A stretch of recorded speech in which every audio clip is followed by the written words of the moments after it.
Buenas tardes a los que nos seguís desde España, buenos días a los que nos seguís desde América Latina. Bienvenidos todos a una nueva edición de FEMprende Televisión, la televisión de los emprendedores con acento español. Hoy tenemos el placer de contar entre nosotros con José Luis Zimmermann, el director general de la Asociación Española de la Economía Digital. Bienvenido, José Luis. Muchas gracias, Jaime. Muchas gracias. José Luis nace en Madrid en el año 1974, se forma en Económicas, hace un máster en Periodismo y forma parte de los profesionales que desarrollan en España la primera revolución digital, allá por el año 1998. ¿Qué nos puedes decir de aquella primera etapa, José Luis? Primero, que yo era muy joven, que no conocía particularmente yo el entorno en el que me estaba moviendo, que era todo, insisto, muy incipiente, pero sí que puedo decir que la gente que estuvo conmigo, o la gente que empezó conmigo en aquel momento, porque yo salí muy temprano, ha desarrollado carreras sólidas en Internet, con lo cual fue un periodo, creo que fructífero para estos profesionales que después tuvieron un recorrido. Yo creo que hoy en día muchas de las personas que están en puestos de responsabilidad en empresas de Internet o en empresas relacionadas con los negocios digitales provienen de aquella época. Si mal no recuerdo, tú en concreto participaste en la incubadora NetJuice, que fue lanzadera de startups de referencia en aquel momento, siempre con un perfil de marketing y comunicación. Bueno, sí, correcto. Siempre ha sido mi perfil o el rol que he ocupado en las compañías. En aquel momento, ya insisto, era muy incipiente y era prácticamente mi primera experiencia laboral. No, aún así, no puedes evitar formar parte de los pioneros de Internet en este país. Tu carrera se desarrolla en multinacionales como el grupo Siemens, siempre en ámbitos del marketing y de la comunicación, hasta que aterrizas en una asociación relacionada con el marketing directo. ¿De qué época estamos hablando? ¿Cómo fue aquello? Estamos hablando por allá de 2006, si no recuerdo mal. En aquel momento era la Federación Española de Comercio Electrónico y Marketing Directo. Efectivamente tenía dos patas, una vinculada al marketing directo tradicional, que todavía en aquel momento era relevante. Yo creo que además que todo lo que vivimos hoy en temas de publicidad, en temas de comunicación, hunde sus raíces en aquel momento el marketing directo, solamente que en otro canal, ¿no? Y luego el comercio electrónico, que era incipiente y bueno, no ha parado de crecer y donde nos ha llevado ahora, ¿no? En el momento en el que estamos ahora, el comercio electrónico con una actividad muy relevante. Pero en aquel momento eran estos dos ámbitos, comercio electrónico, marketing directo fundamentalmente.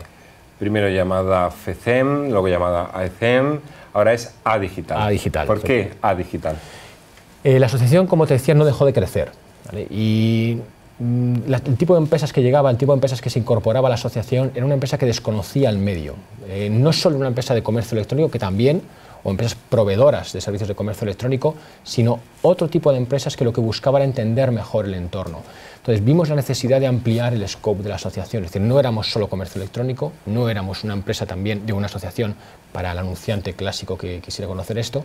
Entonces teníamos que encontrar la manera de conceptualizar qué ocurre o cuál es la actividad económica, que es lo que queríamos representar, que ocurre a partir de la conexión. Es decir, por un lado en Internet o en el espacio digital tenemos la infraestructura que todos necesitamos para hacer nuestros negocios y luego los negocios que efectivamente se hacen sobre esa infraestructura. Pues esto es lo que nosotros queríamos representar y se nos ocurrió el término de economía digital porque respondía un poco a este. Entiendo, por tanto, que no son solamente startups, vuestros asociados, sino que también algunas de las mayores compañías de este país con intereses en lo digital forman parte de la asociación. Correcto, y en este país y en otros. Es decir, lo que tiene la asociación de peculiar es su heterogeneidad. Es decir, hay empresas de todo tipo, empresas con facturaciones bajas que operan pues, a nivel modesto hasta grandes multinacionales, pure players de Internet, como las marcas que todos conocemos, ¿no? Este es un poco el ámbito en el que me muevo todos los días, desde compañías muy pequeñas, que pueden ser solo portales de comercio electrónico, tiendas online, hasta grandes empresas de Internet, que son las que dominan el escenario digital a nivel mundial. Y se me ocurre, ¿no puede haber una contradicción entre los intereses de los actores establecidos con los intereses de los nuevos actores? Estoy pensando en neutralidad de la red, en el ámbito de la regulación, de la legislación. ¿Cómo abordáis esos conflictos desde la asociación? Siempre hay conflictos de intereses en un entorno tan heterogéneo, ¿no? Aquí lo que nosotros intentamos, el punto de partida de ser el interés general de lo que es el entorno de la economía digital. Es decir, nosotros siempre estamos buscando qué cuál es el beneficio, dónde está el punto de beneficio para la mayoría de empresas que están en la economía digital. Y hacia ahí nos dirigimos, y dirigimos el consenso hacia esto. Y si no hay consenso, tenemos que necesariamente tomar decisiones en función de este objetivo. ¿Vale? Entonces, conflicto de intereses hay, continuamente, y cada vez más. ¿Vale? Tenemos desde, imagínate, estamos hablando de los propios operadores, que son los que operan la red, sobre la que el resto de empresas hacen negocio. Las empresas que hacen negocio, y aquí también surgen fricciones, sobre todo cuando estamos hablando de empresas poderosas.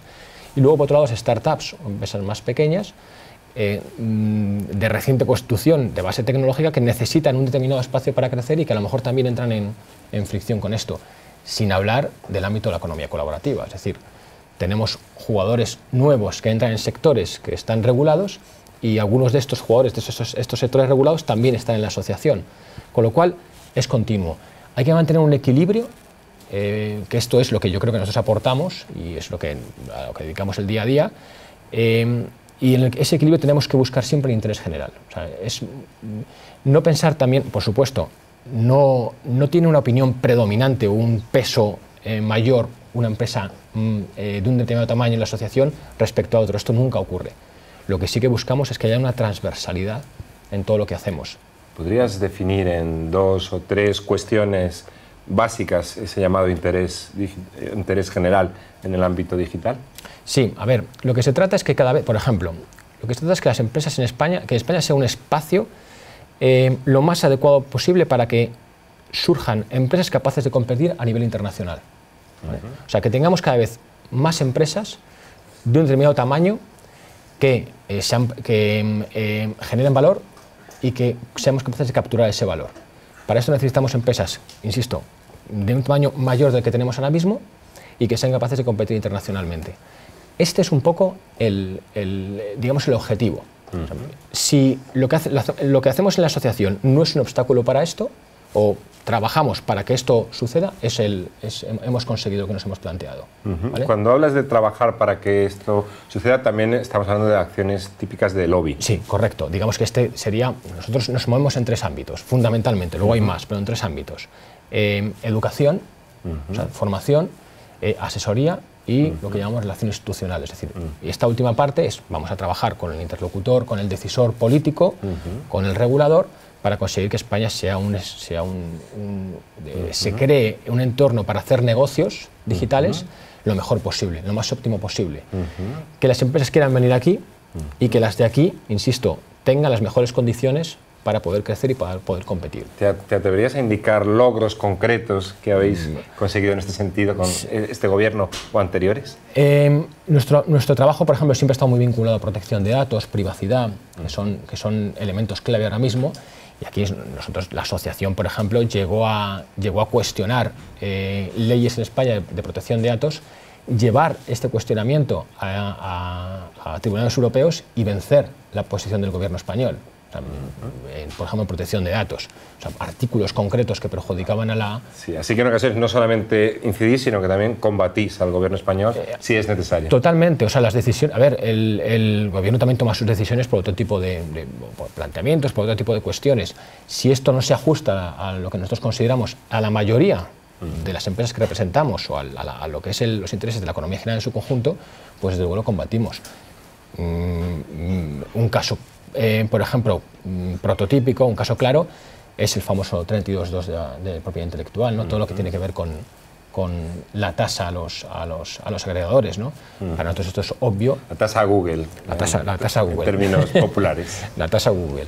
¿Cuál ha sido vuestra postura en esa batalla? Totalmente en contra. ¿Y qué logros habéis conseguido? A ver, aquí todavía está por ver, porque no hemos conseguido nada. El problema que tiene este tema es que está en vigor una reforma de esa ley, a falta de un reglamento que todavía no se ha aprobado y que ahora mismo esta situación venimos en una situación de excepcionalidad con el tema del 32.2. A ver, es cierto que hay un gran componente político en la toma de decisión aquí por parte del gobierno al proteger a un colectivo, a una serie de grupos de players, efectivamente, y esto pues condiciona todo un poco. Pero lo que sí que es cierto, y yo creo que esto es de consenso, es una norma o es una ley, si es un artículo de una norma o de una ley que perjudica los intereses de la economía digital en su conjunto. Es decir, que era una barrera más para que aquí surjan modelos de negocio vinculados a esto, vinculados a la agregación de contenidos, por ejemplo. Déjame ser un poco malicioso. Adelante. Y lo cierto es que tienes también tu pata periodística, hiciste tu máster en periodismo, colaboraste con ABC en su momento. ¿Entiendes la postura de los grupos editoriales españoles? A ver, entiendo la postura de cualquier sector que trabaje para obtener lo mejor de cara, o sea, para defenderse cuando, por ejemplo, aparecen nuevos players, por ejemplo, las condiciones del mercado puedan modificarse, cuando la tecnología transforma todo esto. Pero lo que no se puede aceptar, primero cuestiono que eso sea un sector.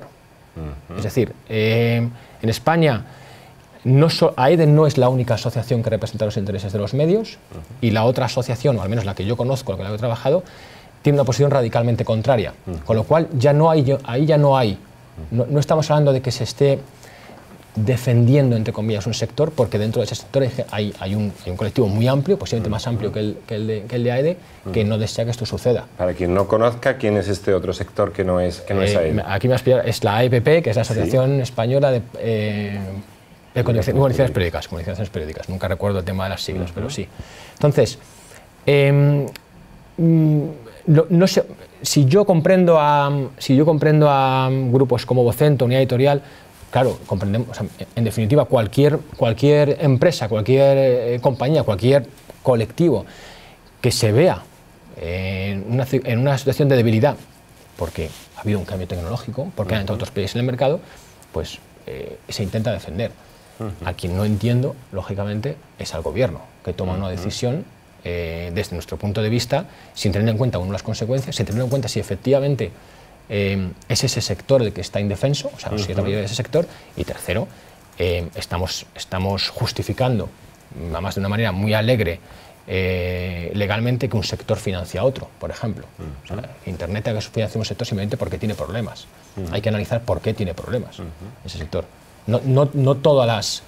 Insisto, para mí es un tema de cambio de modelo de negocio, esto es obvio, y tú lo sabes casi mejor que yo, y un cambio también del paradigma tecnológico, ¿no? Y los propios hábitos del usuario, ¿no? Y esto hay que tenerlo en cuenta, hay que valorarlo, hay que cambiar de modelo. Más allá de este debate, me gustaría conocer tu visión sobre la situación real, actual de España. ¿Por qué razón no termina de despegar las startups? ¿Por qué no despega definitivamente la economía digital en nuestro país? Desde mi punto de vista, es enormemente meritorio que en España surjan startups y que tengan éxito. Es gente que tiene un talento extraordinario, porque España, al menos en lo que nosotros hemos podido testar y en nuestro trabajo diario, no es el mejor país, desde luego, para que empresas de base tecnológica, empresas digitales, puedan surgir y sobre todo puedan crecer, ¿vale? Las razones son múltiples. España es un país que no ha creído en esto, ¿vale? Además, no este gobierno, sino en general no ha creído en esto. No ha creído en las ventajas de lo digital, cuando otros países, además es que cada vez lo vemos más, tienen una apuesta, forma parte de su apuesta central. Su apuesta como país, por ejemplo, en UK es el caso, Francia es el caso, no decir nada, Estados Unidos, Alemania, países nórdicos es el caso.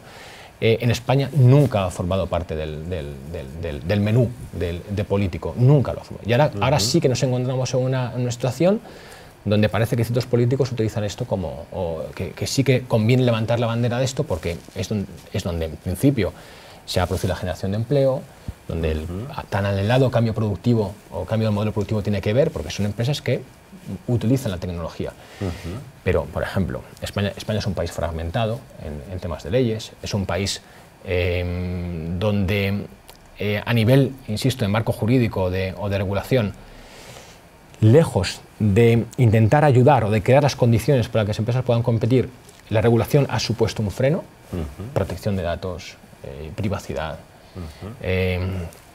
lo que te comentaba antes de mercado fragmentado, un mercado de 17 comunidades autónomas con diferentes regulaciones. Por ejemplo, hoy en día, si quieres montar un negocio de economía colaborativa, por ejemplo, en ámbitos turismo, movilidad, que son los que vemos todos los días, pues te tienes que enfrentar a 17 regulaciones diferentes, ¿no?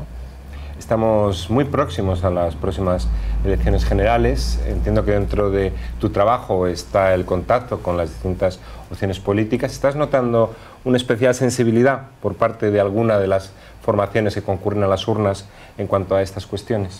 Sí, absolutamente. Esto ha cambiado algo. A ver, también hay madurez en el sector, pero ha cambiado bastante, podríamos decir. Y sí que hay una mayor recepción a todos estos temas. De hecho, me consta que, porque estamos trabajando con ellos, me consta que en los programas de los partidos que se presentan hay específicamente una parte dedicada a temas de innovación, temas digitales, a cómo podemos utilizar todo esto para que España sea un país cada vez más relevante en el espacio internacional y podamos crecer, que ese es el objetivo final, crecimiento. Te pido 4 tips, 4 consejos concretos para que el próximo gobierno que se forme a partir del 20 de diciembre los tenga en cuenta. Cuestiones que no debe...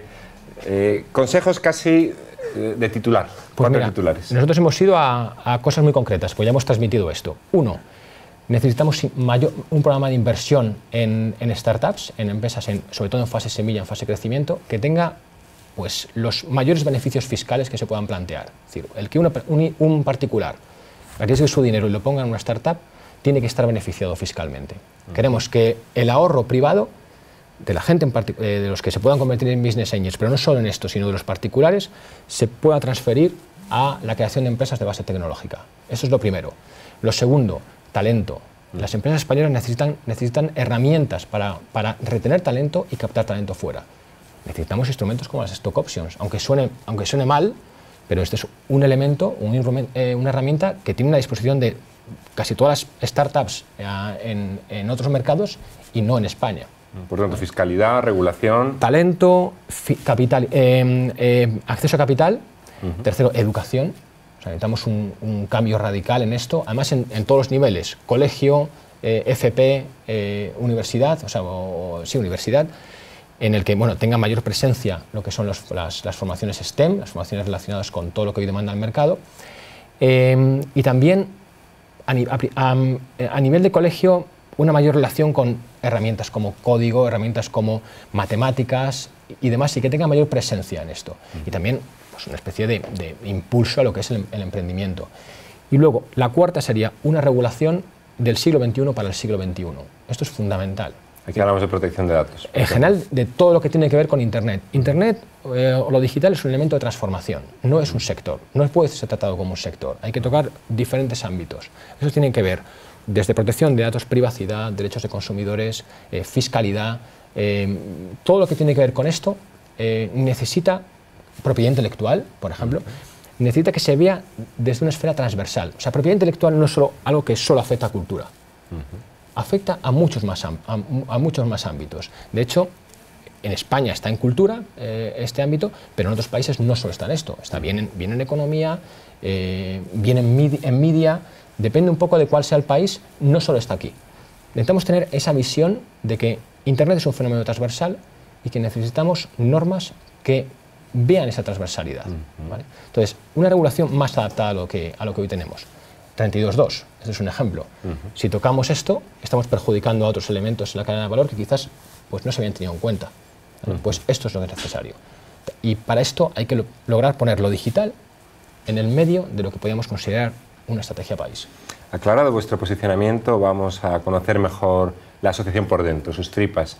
¿Cuántas empresas forman parte de AdDigital? A día de hoy, porque es muy volátil y tenemos muchas altas, 515 a día de hoy. 515. Es una asociación, como te decía antes, muy heterogénea. De esas 515, ¿cuántas son grandes, cuántas son pequeñas, medianas? La mayoría de las empresas que tenemos en la asociación son pequeñas, son pymes. Te puedo decir, pymes puede responder a 60-65% y el resto son empresas de un tamaño superior. Si alguno de los emprendedores o startups que nos está siguiendo tiene interés quizá en formar parte de AdDigital, ¿qué beneficios le proporciona ser socio de vuestra asociación?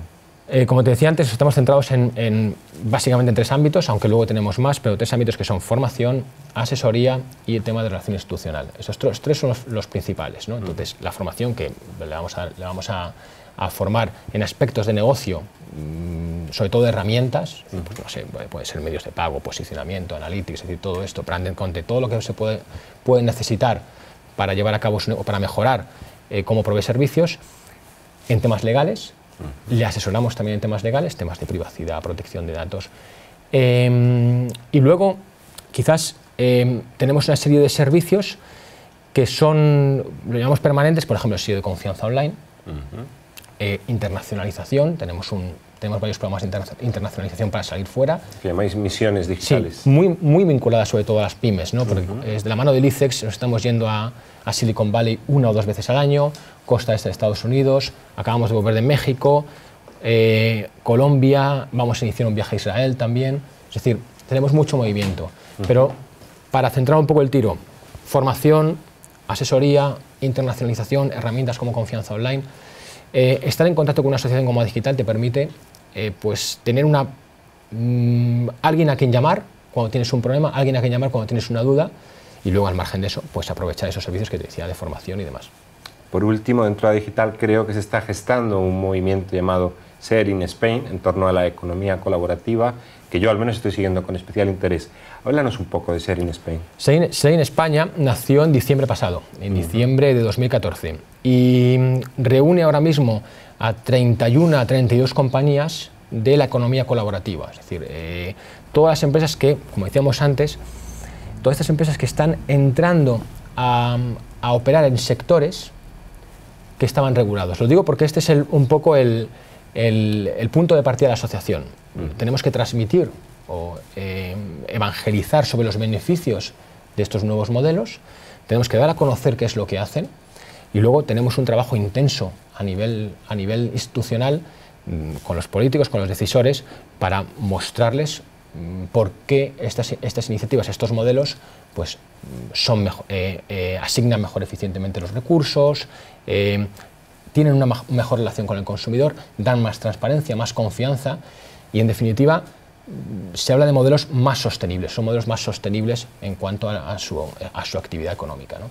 ¿Cómo contemplas personalmente la irrupción de la economía colaborativa en España y en el mundo? Ha sido un fenómeno vinculado, yo creo que a 3 aspectos. Uno, el desarrollo tecnológico, y tiene que ver con la movilidad. Otro, los cambios en los hábitos de consumo, sobre todo del consumidor urbano, que es un consumidor cada vez más preocupado por qué es lo que deja, qué es lo que produce sus decisiones de consumo. Y tercero, la coyuntura económica. Yo creo que estos 3 aspectos han hecho que haya explosionado, si se puede decir así, los negocios relacionados con la economía colaborativa. Pero no puede ser uno, o sea, se habla mucho de la crisis como un driver, sin embargo, desde nuestro punto de vista, sinceramente creo que el desarrollo tecnológico es el elemento fundamental. Estos modelos ya existían, o sea, no es nada nuevo. Los modelos de intercambio, los modelos en los que los particulares ponían a disposición de otro algún producto o servicio, lo que hace que esto se amplifique pues es el desarrollo tecnológico, la movilidad, por ejemplo. Se eliminan barreras de entrada al desarrollo de todas estas cosas. Los efectos de red, de todo lo que tiene que ver con el Internet social, ¿no? Y todo esto es fruto de eso, insisto, un desarrollo tecnológico. Pero yo considero que estamos ante un fenómeno, quizás más allá de un fenómeno, una nueva forma de economía, ¿no? Que va a transformar muchísimos aspectos. Pero ya no solo servicios, que es lo que tenemos todos los días encima de la mesa, como movilidad o como turismo, energía, finanzas. Es decir, son sectores muy regulados, son sectores además estratégicos en los que ya están empezando a operar empresas de economía colaborativa. Quizá una de las marcas más polémicas de la economía colaborativa es Uber. ¿Cuál es el posicionamiento de Digital frente al fenómeno Uber? ¿Qué les diríais a los taxistas? Bueno, de momento Uber no es miembro de Share in España. Lo mismo que hablábamos antes, por ejemplo, el caso AEDE, el caso de los medios, ¿no? Aquí siempre va a haber fricción.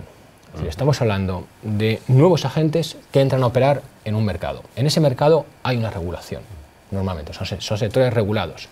Y los que están ahí dicen, oye, le dicen al regulador que no permitas entrar a este porque nosotros estamos regulados, o que estos entren con la misma regulación que tengo yo, ¿no? Esa fricción siempre va a existir, y el taxista tiene todo el derecho del mundo a manifestar su disconformidad con esto y a exigir que estos otros players que entran, pues que tengan la misma regulación que ellos. Ahora bien, estamos hablando del mismo servicio, es exactamente el mismo servicio que presta un particular que el que presta un taxista. El servicio de taxi como servicio público se está ofreciendo eficientemente. En nuestro caso, o en mi caso en particular, lo que han puesto de manifiesto empresas como Uber están cuestionando si estos servicios se están prestando eficientemente. A lo mejor Madrid no es el mejor ejemplo, o Barcelona, pero esto surge en unas ciudades como San Francisco, como Nueva York, donde coger un taxi, el que haya vivido allí y lo haya experimentado lo sabe, es complicado, es complejo. Entonces, entran porque hay un hueco. Y no olvidemos también que el consumidor los adopta muy rápidamente. Y esto es por algo, no es solo por precio. La conveniencia cada vez también forma parte de la ecuación de esto. Quedan muy pocos minutos para concluir esta entrevista y quiero hacer especial énfasis en vuestro evento estrella, el European E-Commerce Conference, que creo que este año cumple 9 ediciones. Tras pasar por Barcelona y por Madrid, parece que os sentís cómodos en Bilbao, donde repetís por segundo año consecutivo. Háblanos de este evento y de las novedades que trae esta edición. Bueno, yo creo que en Bilbao también se sienten cómodos con nosotros, que es lo que hace falta. En esta novena edición, además, hemos ampliado lo que es el ámbito del evento. Era un evento tradicionalmente centrado alrededor de una conferencia internacional, donde traíamos 10 casos, 8, 10 ponentes internacionales que mostraban nuevas formas de hacer negocio. O sea, hemos traído desde, ahora hablando de memoria, desde Waze hasta Quirky, Facebook en su momento, o sea, compañías realmente relevantes que de alguna u otra manera escalaron a partir de ese momento, ¿no? Seguimos con esa idea, traemos a gente tan peculiar este año como el CEO del Vaticano, sin ir más lejos, o uno de los 7 apóstoles, de los ex 7 apóstoles que se llaman así, de Jeff Bezos en Amazon, que ha lanzado una empresa que es líder en temas de omnichannel. Y luego, estamos hablando de casi 100 ponentes, luego hemos añadido a una gran cantidad de ponentes del entorno nacional. Gente que puede hablar de movilidad, de omnichannel, de economía colaborativa, desde el punto de vista de negocio, desde el punto de vista de regulación. Intentamos tocar todo lo que tiene que ver con los negocios digitales durante 2 días, 18 y 19, en Bilbao. Si alguien quiere inscribirse, ¿aún está a tiempo? Absolutamente, más encantados. Indícanos la URL en la que pueden Es www.eec-medioconference.com. ¿Recuerdas qué precio tiene la inscripción? Sí, estamos hablando de 350 € para toda la sesión, pero solo para el paquete Basic, que se puede acceder si no es no lo que es el evento principal, sino a los eventos alrededor. Estamos hablando de 100 €. 17 y 18 de noviembre. 18 y 19 de noviembre. 18 y 19 de noviembre en el Palacio Euskalduna de Bilbao. Os animo a que no os perdáis el European E-Commerce Conference 2015. Muchísimas gracias por tu presencia, José Luis. Gracias a ti. Mucha suerte. Muchas gracias.